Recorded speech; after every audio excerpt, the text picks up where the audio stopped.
I'm streaming. Got it. All right.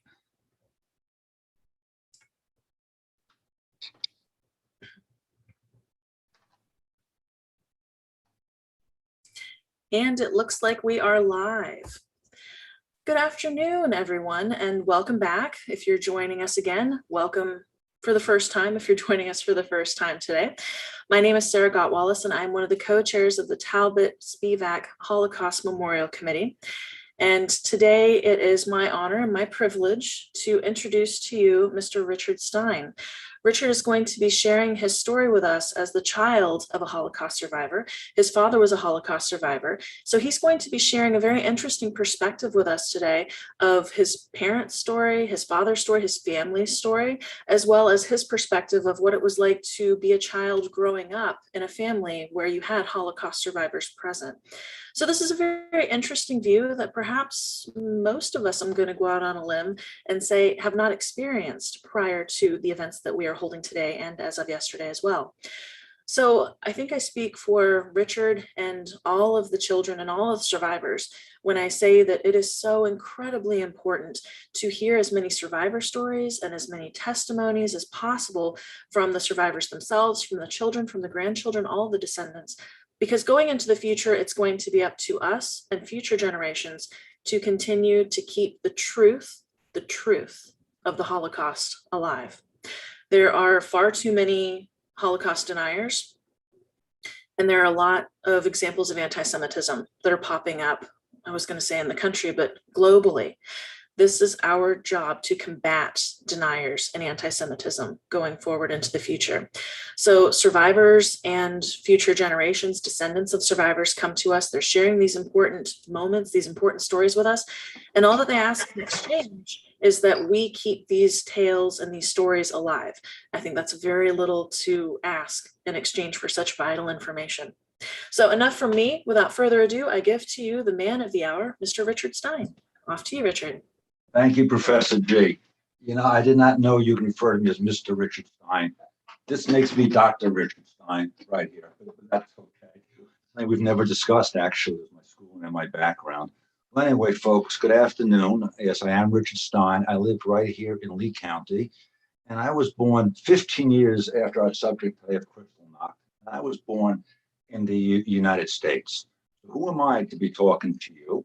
Why me? I'm not a historian, I'm not a professor, but I sort of lived through it, as the professor just alluded to, through my family, and I was affected in certain ways.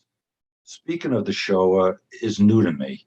When my surviving relatives were alive, they never talked. I didn't know something that you did.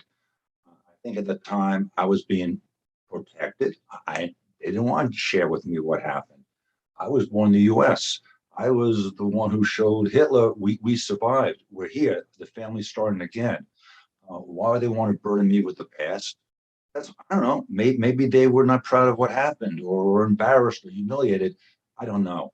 I gleaned what I can glean. I learned what I can learn. How I would hear snippets. I would see my father's reaction. My father, he would always avoid conflict. But my father hated bullies. And I found out later on, his father did with the Gestapo, and me today. I feel the very same way. My dad, he would eat rotten bananas and we'd laugh that, if food was left over, give it to the garbage can, that's dad. And, I always thought it was like, mom's depression era. She grew up in this country, save money, finish your dinner. But he never told me about food shortages, things I gleaned. One day we saw him eat an apple and he ate the core. I guess this is how dad was brought up. So as I was saying, this is my first time talking. I don't think it's going to be emotional for me, but it should be. At one time, I had no right to talk about this because who was I? The people who were involved, the survivors, weren't talking. But I think now that they're gone, I've built on a responsibility. So my father did make a tape for the Holocaust Museum, and I get to see the tape and learn something that way. He died suddenly. He wasn't expecting to die right away at 79. It was a surprise to all of us. And he didn't have a chance to clear out his room. I found pictures. I found letters. I found this book.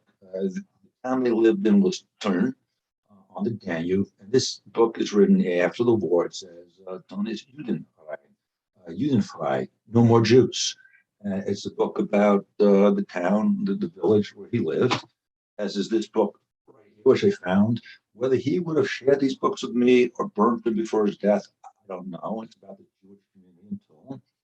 And on the back are some names. See it here. Here we have the name Stein, and above her is Henrietta Schoenfeld. Remember those names. Last night, Cody, the curator at the museum in North Naples, the Holocaust Museum, he gave a talk on Kristallnacht.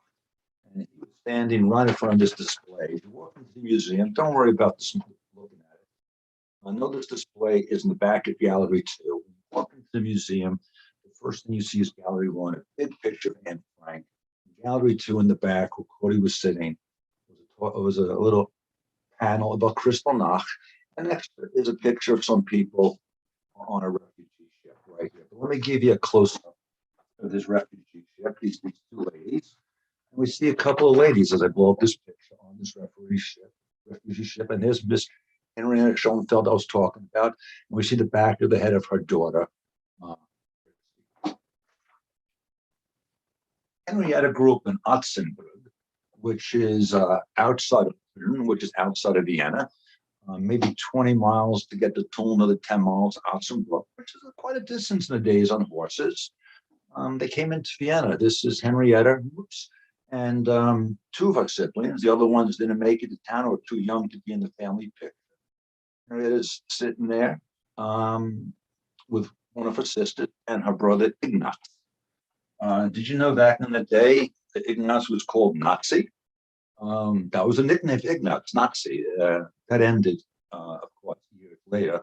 Ignaz never lived long enough. Ignaz was a wonderful painter in Thun. Henrietta's brother actually had a studio with Egon Schiele. Egon Schiele now has a museum in Thun. However, the pandemic, the Spanish flu, got Ignaz, and he never did make it. They were in Austria for generations.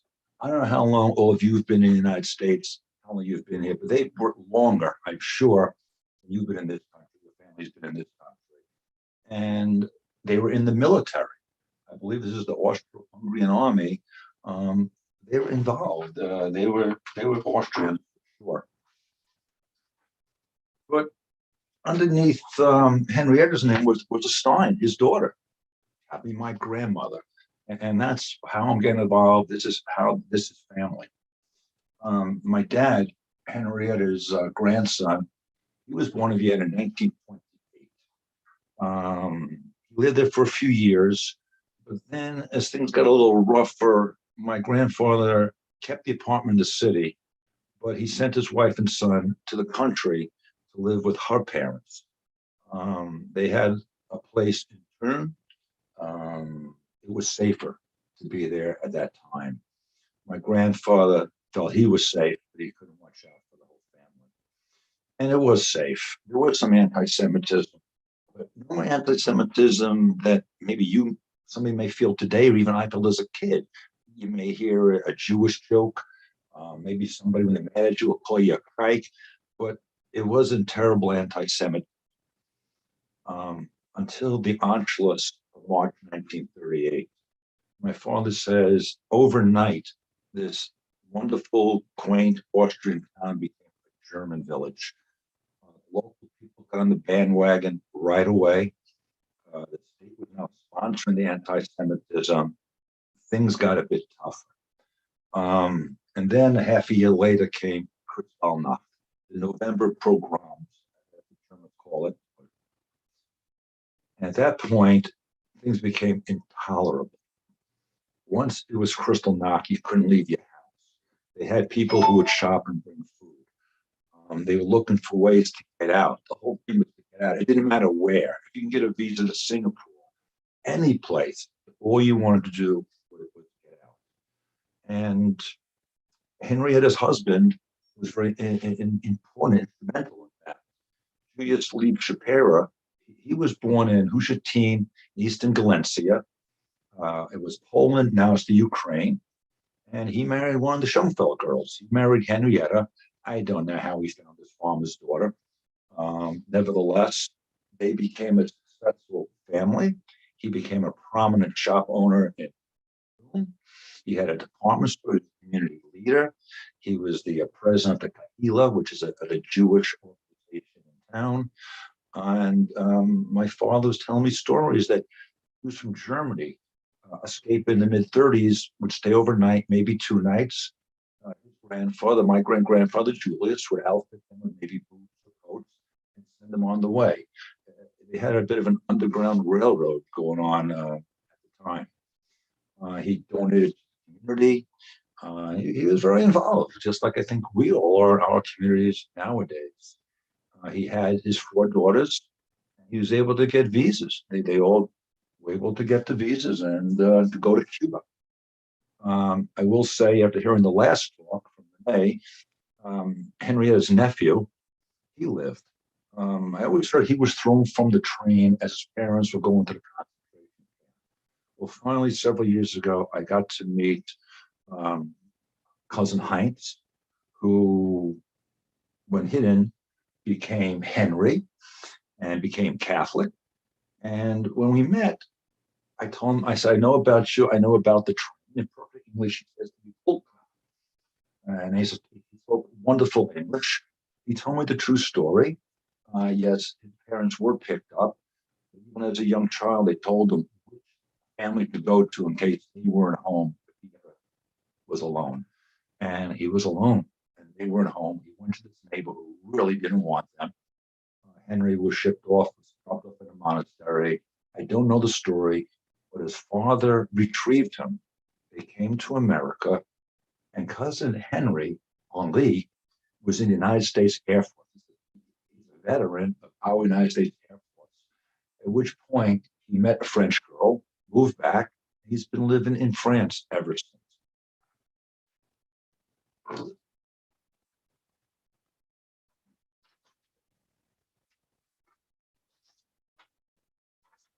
Now, let me show you some pictures if I can.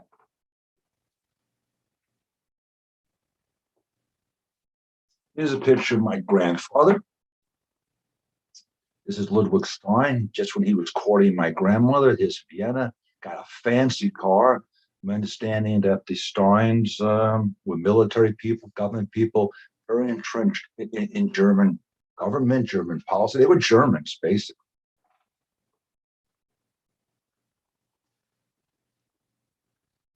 Here is young Erich. Erich was an HDN. He dropped the H eventually. This is what he looked like. Little Austrian boy living with his aunts, spoiled as much as he can be, sitting there in his little lawn chair. Before we even had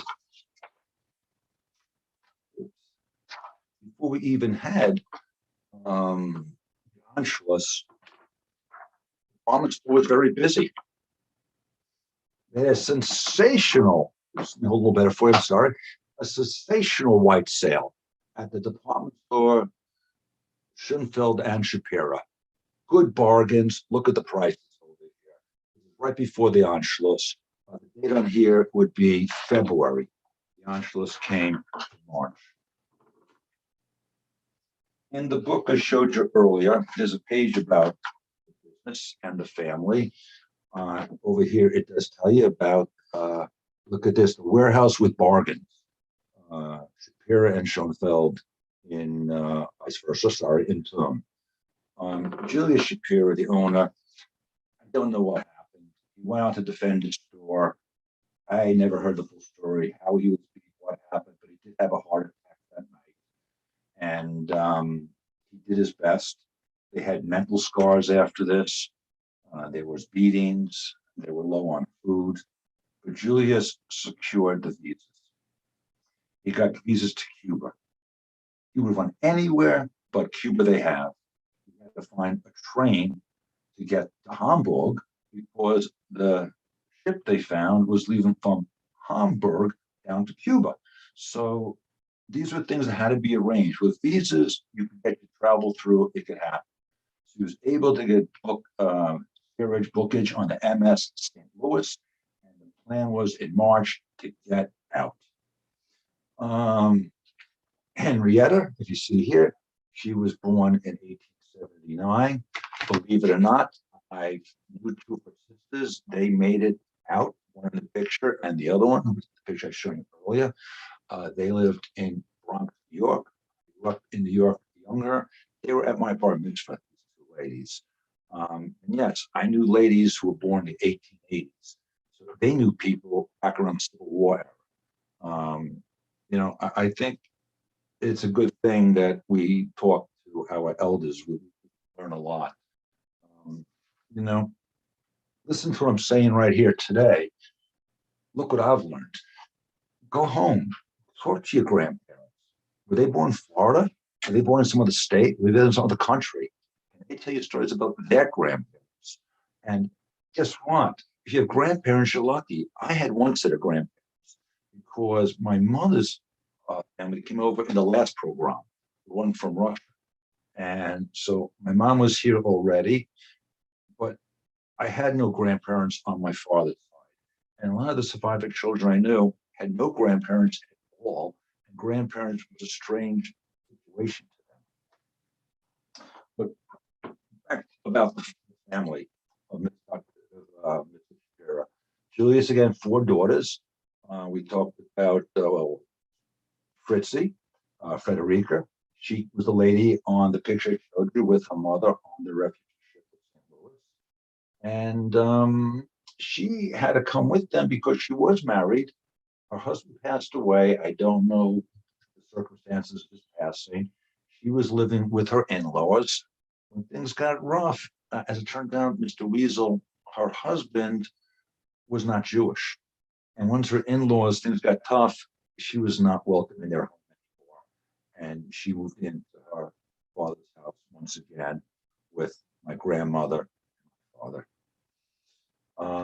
Greta Margareta, that was my grandmother. Like I said, she was a Stein.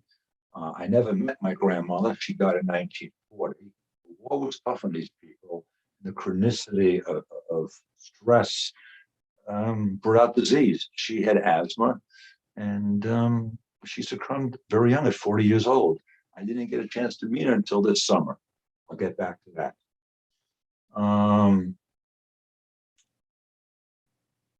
Mela, she was married.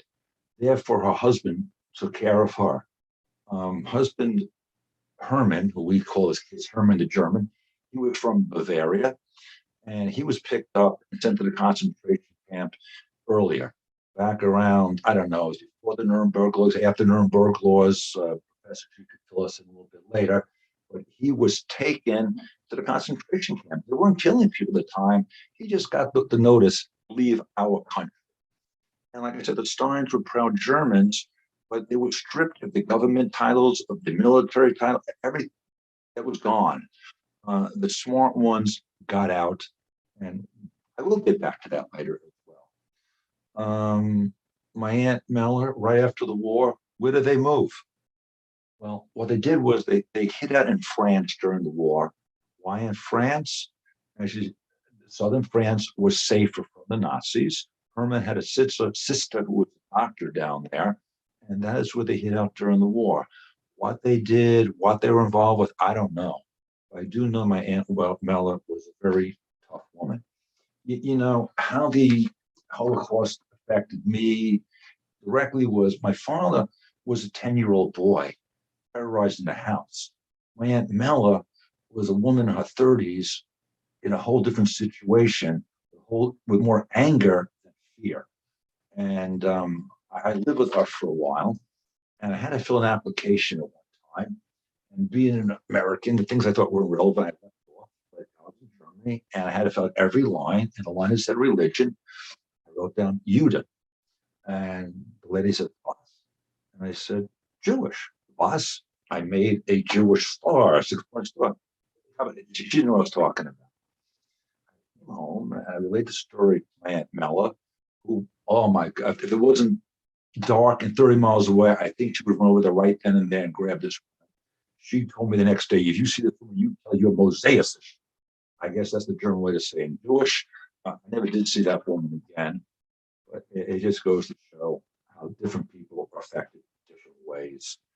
My aunt Elsa, she had a husband, Willie. Willie had seichel, brains. This is Willie's transcript. Oops. This is Willie's transcript from the University of Vienna. He was an attorney. He learned to be an attorney in Vienna. This is his book, his transcripts, what happened, what courses he took, his law degree over there. There's a picture of Uncle Willie as a young lawyer. Kind of nice. I don't know how, but being smart, however they did it, they made it to New York. I knew him in New York. We had many, many good times together. After father found himself an orphan at 16 in New York, they helped raise him. They helped him get through things. Willie could not become a lawyer in New York, though he had a degree overseas. He did not know United States law. He wasn't a citizen at the time. So Willie had to make money. He became a shirt maker. And how good of a shirt maker he became, a story. Occasionally, maybe once a week, a few times a month, we go to Elsie and Willie dinner. There's a 45-minute drive. We go to their house in Rockaway Beach during the summertime. We get there early. We can go in the water. And they were wonderful people. One day, Willie was late for dinner. Well, Elsie did not like this. And in German and English, she's yelling him at the door. And in German and English, he's yelling back. It's something about his customers were late. He could not leave. They brought a friend with them. Look, Willis and Walter, my good customers. And they brought their friend Will from California. And my brother, who's a basketball player. Willis Reed, Walt Frazier, Will Chamberlain. And Willie was astounded. How does little pipsqueak, how does this boy know my customers? Well, Willie was the shirt maker to the stars, and he did quite well. And they played the stock market. And he too had a lovely life, and like I said, wonderful times with them. So I gave you some examples how I may have been affected. Taverns. When we were young, my father would go with him to the hardware store, the pharmacy. Whenever I would see a bar or tavern, my father would say, "We don't go in there."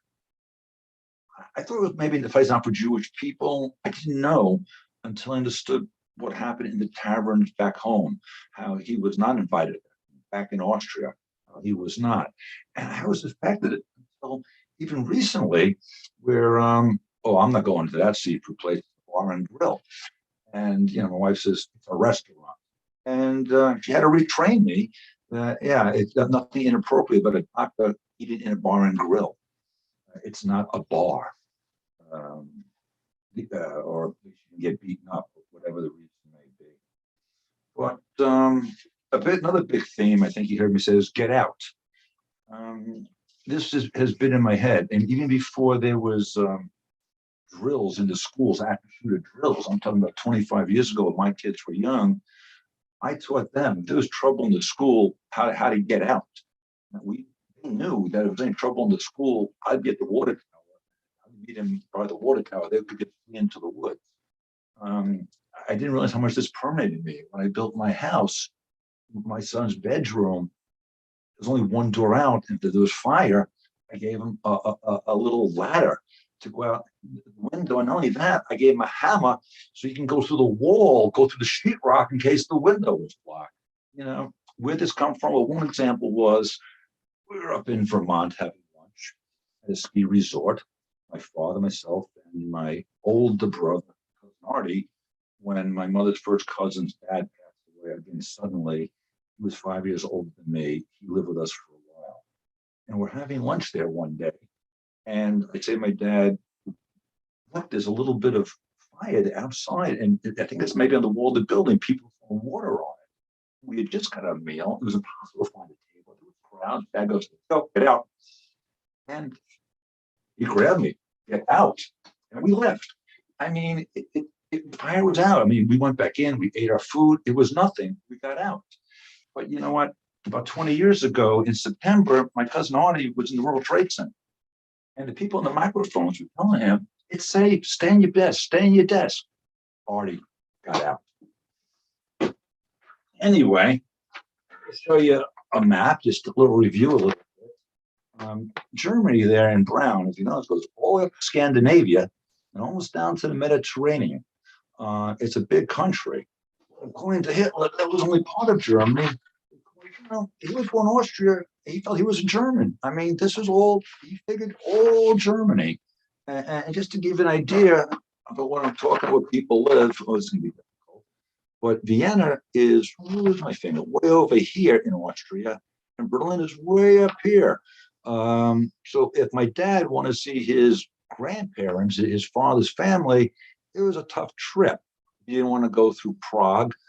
This has not been the Czech area, then it was Slovakia. And the ship they ended up on, the train they took was way up in Hamburg, how they got out. And as you see, these are all the other countries.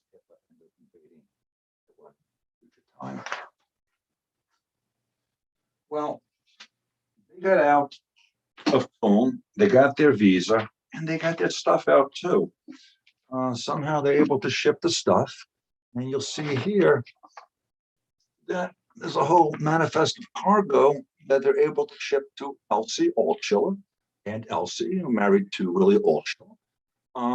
And a lot of belongings were able to get out, even though it was a bad situation. Found a way. Julius was a genius. Here's a picture of Julius.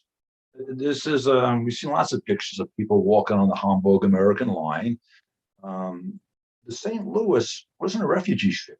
It was a cruise ship. My father always said this was his very first cruise. Julius is in the front, followed by the two women, Henrietta and Fritzie, who we saw, who are in the Holocaust Museum on the deck of the ship a little later on. And not in this picture is my father. The picture is his mother, and Elsie's mother-in-law, I believe, also had a visa. My grandfather didn't go. And I'm not sure why, if it's because he was a woman or a child, or he just thought he was a German and he wasn't going to get hurt. I think that was really his belief. The thing that is sort of sad, I want you young people especially, we all have phone numbers, we have emails, we can find each other, it's real easy, almost instantaneously. The Red Cross was able to communicate through letters. You could communicate from Europe to America through the Red Cross. This letter is from 22 Rue de Renault in France. This is the last name of Herman, the German's sister. And the letter says over here, dear parents and sisters, we're okay. Hopefully you also. So Mel wanted her father and her sisters to know that she lived, made it. They're in France alive. And she wrote this in October of 1944. Oops, sorry, right here, October of 1944. The Red Cross okayed it September 44. And if you look at the envelope, Daddy did not find out his daughter was alive. You see the postmark until the end of 1945. So even though he had to wait a few years, he had to wait actually a year and a half to find out. Henrietta thought they all want to become Americans. America was the country. Even when my dad went to Israel, he said he felt best in America. So he did Henrietta's naturalization certificate. This gave her permission to stay in America. So what happened to Henrietta and Julius? Didn't live long. It was tough. Julius C. lived what to 1942. Henrietta made it several more years. She outlived her daughter Greta. Julius was a hero. He got them all on to the ship. But what happened to the ship? They got to Cuba. The Cubans wouldn't take them. They went to Miami. My father saw this flight to Miami where he would live later on. They wouldn't take him. Julius was on the wireless with the other men, wiring everybody, wiring the United States, wiring every country. You know, is Goebbels right?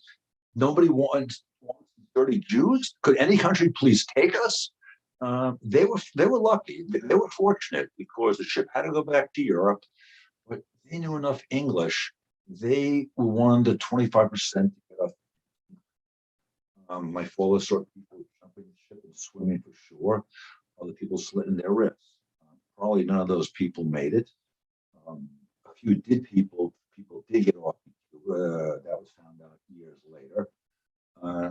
Nevertheless, they ended up being back in England, all the way back.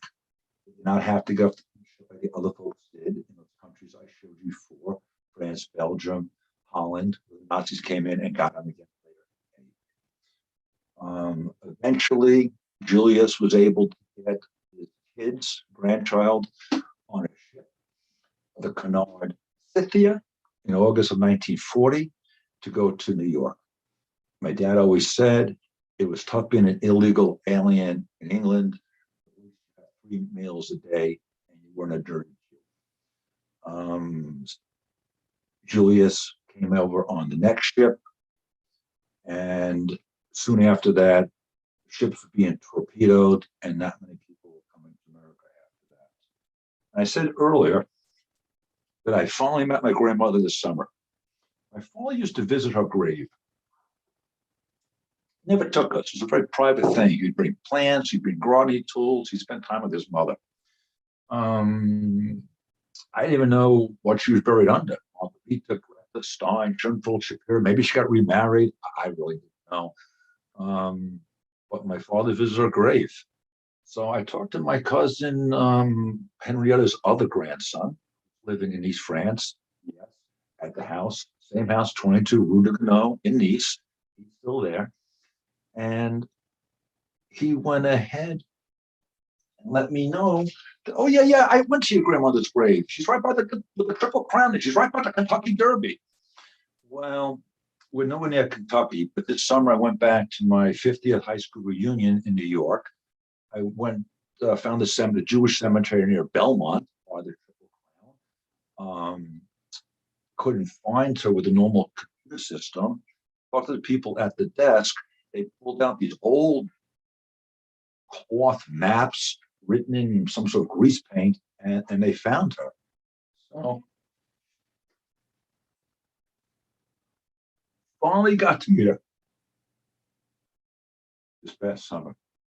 And yeah, I cleaned up the grave a little bit because no one had been there for a long time. But what about the Steins? At the end of the Steins, I told you that my grandfather, well, he was last heard of in, see this, I got emotional. My grandfather was last heard of in Budapest in a hospital. And I think the great German soldier, the hero of Germany, ended up being a very Jew. And I have a picture of his father. My father was named for his grandfather, Maurice. So how did I get an oil painting of Maurice? Well, my father was always hoping some other relatives. And, the bulletin board back in that day was your advertising in Jewish newspapers, the big newspapers. Have you seen so-and-so? Do you know so-and-so? And nothing ever clicked. One day, my dad was talking to one of a co-worker, salesman, comes to his office, and the salesman says, my sister's in the Jewish community in Africa. She'll look around for your family. It wasn't long until my father got an envelope of him as a baby from Ludwig's brother, Alfred. Alfred made it out. They were in Berlin. We didn't know what was going on. They made it to South. What was really crazy was Alfred said, have you ever seen my sister? My father had no idea he had an aunt. Well, this is my aunt with a picture of her dad. She made it to America, and she was living in Queens, New York. Well, my father was beside himself. He had to go see this lady. And mother says, look, you can give her a heart attack. Maybe it's a scam. Slow down. Well, my dad drove over there anyway. And as soon as he opened the door, there was his grandfather hanging on the wall. So I got another aunt, and she also lived long enough to my bar mitzvah. And she too shared many stories, but nothing about what happened. And finally, where are we now? Let me almost end with, that's my father, myself, my two brothers, and my son. My son now has a daughter, and he has a son on the way. None of these Steins left, but we're still here. Now, the last thing I want to say before I end, and I want you to think about this. If my wife and I came to your door all anxious, would you hide us? Thank you.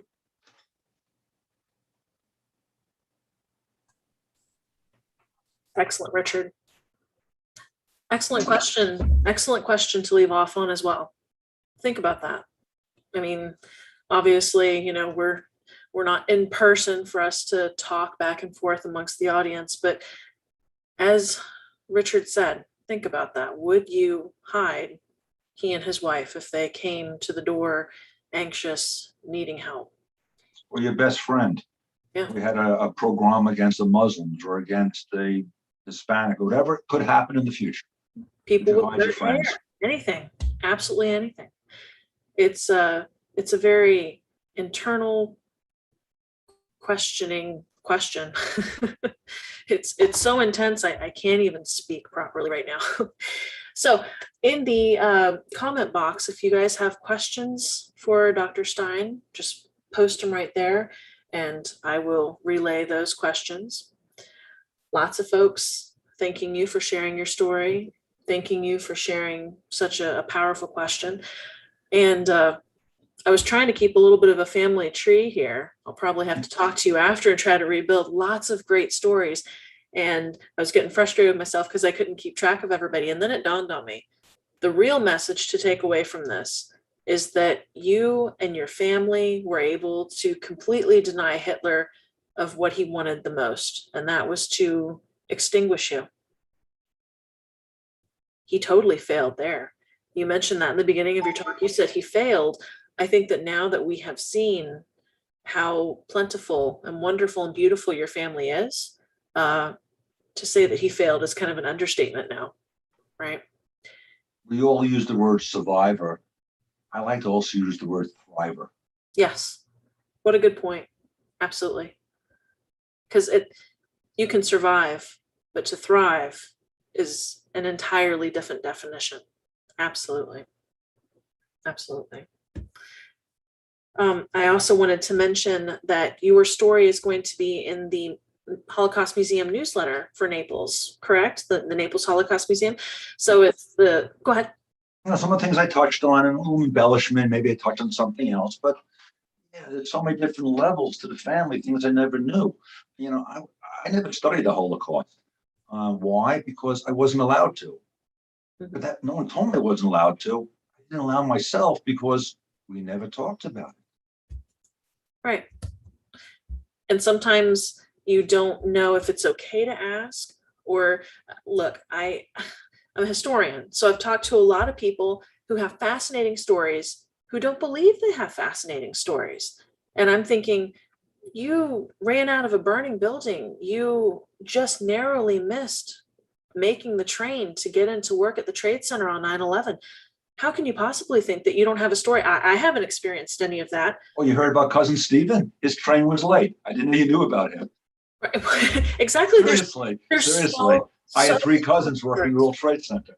Yeah, exactly. I mean, just life is so enigmatic.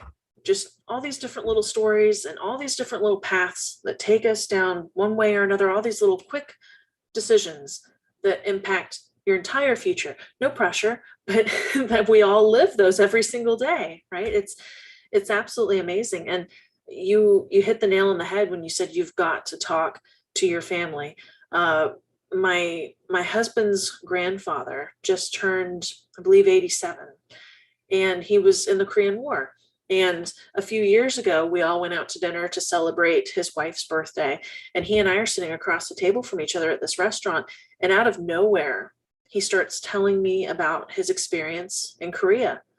I had them box up my food so I could lean across the table and listen as closely as possible. Yeah. And everybody else is trying to eat and kind of halfway pay attention, but he and I were at the end of the table and he was getting very emotional. He was sharing a lot of stuff. So it was like a private conversation, really. And afterward, my mother-in-law shared with me, she said, he's never talked about all of that. I heard a lot of details that my father had never told me. So I'm really glad that he shared that with you. So that's kind of my PSA to everyone listening right now is get to know your family, your grandparents, your parents. Everybody has a story. Everybody has a story worth knowing. And I go with the genealogy aspect because the more you know about your family, the more you know about yourself, right? I give this as an extra credit opportunity to my students. I say, interview somebody, start with your family tree, and then, work your way around. Get to know these great American stories that we have. We're a big melting pot. The person next door, living next door to you, probably has a fascinating story. And we just never think to ask. And when they're gone, that's too late to ask because you might find out the interesting story, but how do you ask questions afterward? Right. Yeah, no one's going to share if you don't ask. Yeah. Well, there's some emotional moment. Right.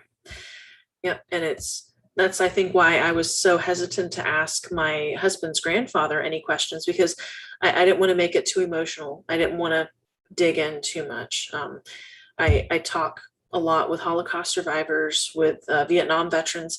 So I'm sure Richard, there's that level of, if you've been through a traumatic experience, you need to be a little bit gentle with somebody, but find a good way to also ask those questions. Sometimes they need the catharsis. Yes, absolutely. Catharsis is everything. It's, it's so hard for me as a historian not to be completely selfish, and say, well, I need this story. You have to pause back and let the cathartic moment come through. And 9 times out of 10, if they get emotional, we're going to get emotional, right? It happens. It happens. Absolutely. It's excellent. Some of our audience are sharing that they know their grandparents' lives and history. That's excellent. So that is Dr. Stein's story. If you want to know more detail about Dr. Stein's story, you can visit the Holocaust Museum and Cohen Education Center, go to their website, sign up for their newsletter. That way you know all of our local events with our local Holocaust Museum. You get all of the great information that they put in their newsletter, including stories from second generation folks like Dr. Stein as well. One thing I'll add that no one asked me the question, I did not put that picture up in the Holocaust Museum. I happened to be walking in the museum looking for my father. All of a sudden, I ran across his grandmother, and I wasn't sure. I took a picture of my Aunt Fritzie and my grandmother. I sent it over to my cousin in France, not saying anything. His response was, where'd you find a picture of my grandmother? So that was my QED moment, plus having the picture of them walking up to the gang. That's so cool. It's so wonderful that you have all those pictures and documents. I mean, just, I'm envious, very envious. And I don't wear gloves. Don't tell Cody. Cody, don't watch this. Yes, absolutely. And I love the story where you say that you went and you visited your aunt and there was Maurice's picture and you weren't sure Right. you saw Maurice's picture. That's so telling. That's so wonderful. Right. Beautiful. Well, thank you everyone for joining us for this panel. Our next panel starts at 1:30 and we'll be hearing from another second generation. His name is Saul. So be sure to tune in for that. If you think of any last minute or follow-up questions that you would like me to direct to Richard, feel free to email me at sarah.gottwallace@fsw.edu. My name, I'm sure you can see there is in the chat box, and I'll be happy to direct those questions to him and get back to you. Thank you so much for your time today, Richard. And until we meet again and do this again, have a great day. Thank you, everyone. Bye-bye, everyone.